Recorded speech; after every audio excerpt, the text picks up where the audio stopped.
大家好，我是 Rain。今天我们要讲的这起案件，时间跨度长达10多年，受害者至少有10几人，甚至可能超过20人。凶手的手法极其残忍，斩首、分尸、抛尸，有的受害者至今身份不明。尽管当时负责调查的是美国最著名的执法者之一艾略特内斯，但直到今天，这个凶手依然逍遥法外。这就是克利夫兰无头谋杀者，也被称为金斯伯里希的屠夫。故事要从美国大萧条时期说起。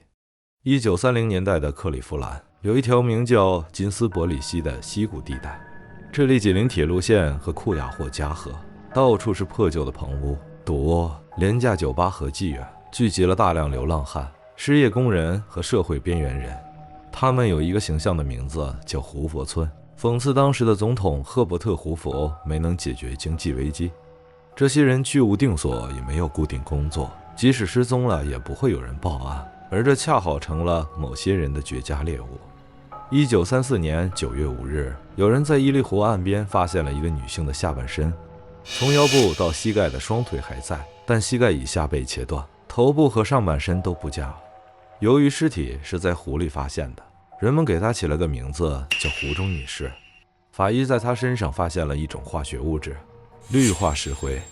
奇怪的是，这种石灰本来是用来加速尸体腐烂的，但凶手可能用错了种类，反而起到了保存作用。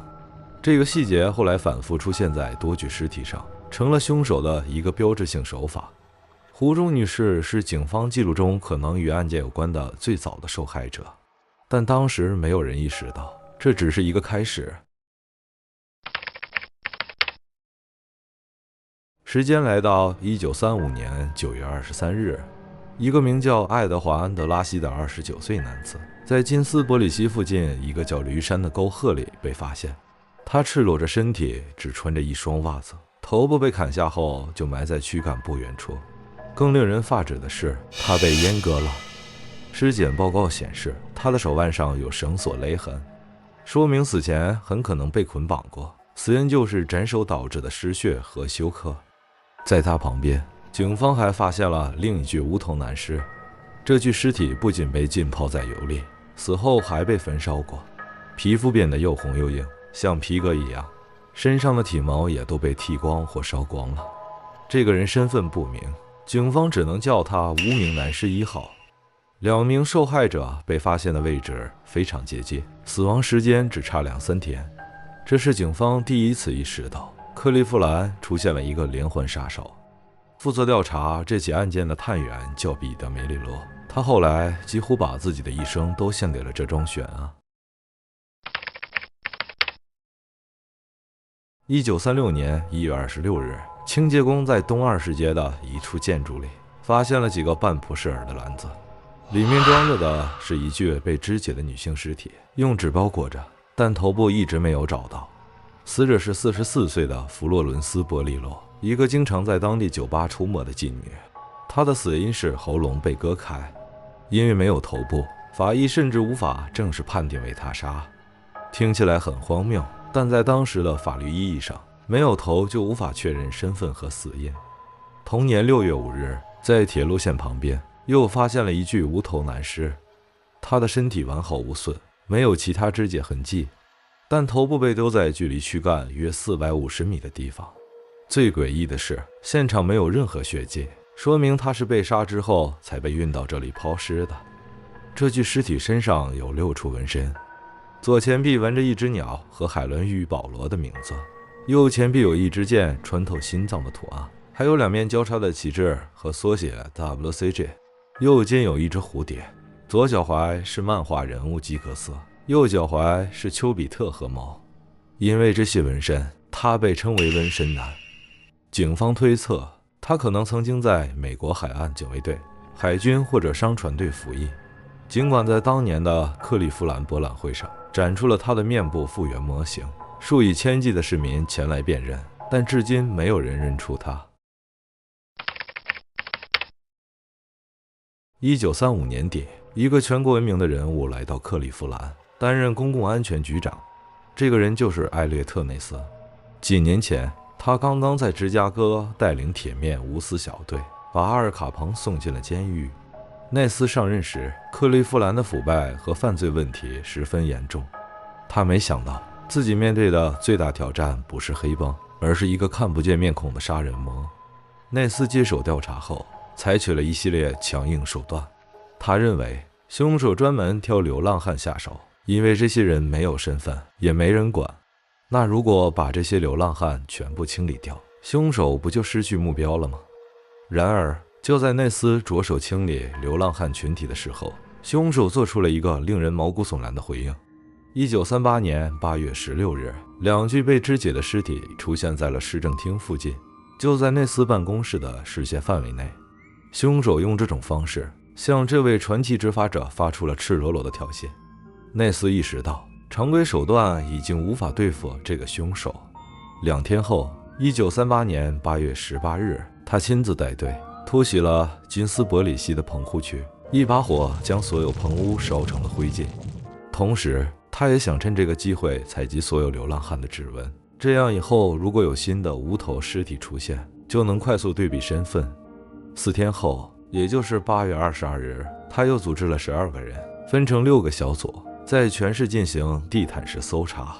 表面上说是消防检查，实际上是在寻找尸体和线索。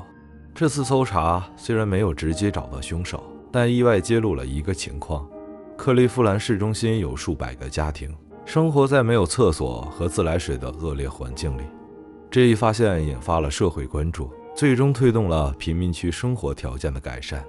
但内斯的强硬手段彻底激怒了凶手，他不再满足于抛尸，而是开始直接向内斯本人发起攻击。他给内斯寄去了明信片，其中一张赤裸裸地写道：“你抓不到我。”让我们系统地梳理一下已知的受害者。根据官方统计，1935年到1938年间，共有12人被认定为该连环杀手的受害者。但研究者认为，如果算上之前的湖中女士和之后的其他案件，总数可能超过20人。所有受害者都有几个共同特征：第一，他们大多来自社会底层，是流浪汉、妓女或失业工人；第二，几乎所有受害者都被斩首，很多还被肢解，男性受害者基本都被阉割；第三，部分尸体被化学物质处理过，导致皮肤变红变硬；第四，头部往往与躯干分开抛尸，有些头部至今未找到；第五，很多尸体被发现时已经死亡很长时间，甚至超过1年，这大大增加了身份识别的难度。在那个法医学还不发达的年代，没有 DNA 技术，指纹库也不完善，警方只能靠最传统的方法：走访、排查、盯梢。在长达数年的调查中，警方一共盘问了大约9100人，但真正进入视线的嫌疑人主要有2个。第一个叫弗兰克·多莱扎尔，他是一个社会边缘人，曾经和受害者弗洛伦斯·波利洛住在一起，也认识爱德华·安德拉辛和疑似受害者罗斯华莱士。1939年7月，他因涉嫌谋杀波利洛被捕。一开始他承认是自己自卫中杀了人，但很快就翻供，说供词是警方打出来的。然而就在被捕后不久，1939年8月24日，多莱扎尔被发现吊死在库亚霍加县监狱的牢房里。官方结论是自杀，但很多人怀疑他是被灭口的。多年后，他被追认为与本案无关。第2个嫌疑人更加惊人，弗朗西斯·斯维尼医生。斯维尼是第1次世界大战的老兵，曾在一个医疗部队服役，负责在战场上实施截肢手术。战后他患上了严重的创伤后应激障碍和酗酒。他住在金斯伯里溪附近的一家医院里，当外科住院医生。艾略特内斯亲自审讯了斯维尼。在那之前，斯维尼被关在酒店房间里整整3天，就是为了让他先戒酒清醒过来。审讯中，斯维尼接受了2次测谎，都是由测谎仪的先驱者之一莱昂纳多·基勒操作的。2次他都没有通过。基勒直接告诉内斯，这个人就是凶手。但是内斯始终没有逮捕斯维尼。为什么？因为斯维尼有一个非常强大的保护伞，他是美国国会议员马丁·斯维尼的表亲，而这位国会议员正是内斯的政治死敌，一直在公开场合嘲笑内斯抓不到凶手。如果内斯在没有确凿物证的情况下逮捕一个有政治背景的人，一旦失败，他的职业生涯就彻底结束了。更可怕的是，斯维尼后来自愿住进了精神病院，从那里他持续不断地给内斯和家人寄恐吓明信片，一直寄到1957年内斯去世。斯维尼本人于1964年在退伍军人医院去世。尽管斯维尼的嫌疑极大，但所有证据都只是间接的，没有凶器，没有目击者，也没有直接物证，这个案子就这样悬了下来。除了克利夫兰，宾夕法尼亚州的匹兹堡附近也发生过一系列类似的无头肢解案。1921年到1942年间，至少有9具被肢解的尸体在沼泽地和铁路沿线被发现，两地之间正好有一条巴尔的摩与俄亥俄铁路线相连。负责本案的探员梅里罗坚信，这些案件是同一个凶手所为，他可能是一个沿着铁路线流窜作案的流浪汉。另外，在1938年12月，凶手据说给内斯寄了一封信，声称自己已经搬到了加利福尼亚，并在那里杀了一个女人，把头埋在了洛杉矶。他在信中自称 DC， 意思是脊椎按摩博士。这封信后来被怀疑与1947年著名的黑色大礼花案有关。黑色大礼花案中，22岁的伊丽莎白·孝特被拦腰斩断，尸体被清洗得非常干净。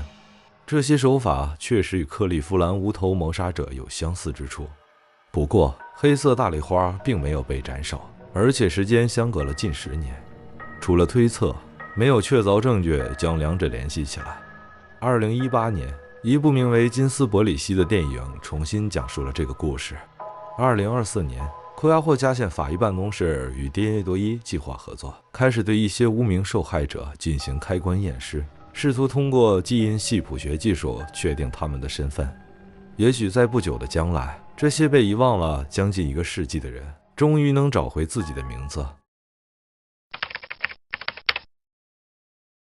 克利夫兰无头谋杀者案与开膛手杰克、黑色大礼花等案件一样，位列世界10大悬案。它之所以如此令人不安，不仅仅是因为手法的残忍，更因为凶手选择的猎物，那些社会最底层、最容易被遗忘的人，他们的消失几乎不会引起任何波澜。直到今天，我们仍然不知道这个屠夫是谁，是一个人还是一群人，是死了还是继续生活在某个地方。而那位曾经让黑帮闻风丧胆的艾略特内瑟，带着这个未解之谜，在1957年离开了人世。今天的案件就讲到这里。如果你喜欢这个视频，记得点赞、投币、收藏。我是 Ryan， 我们下期见。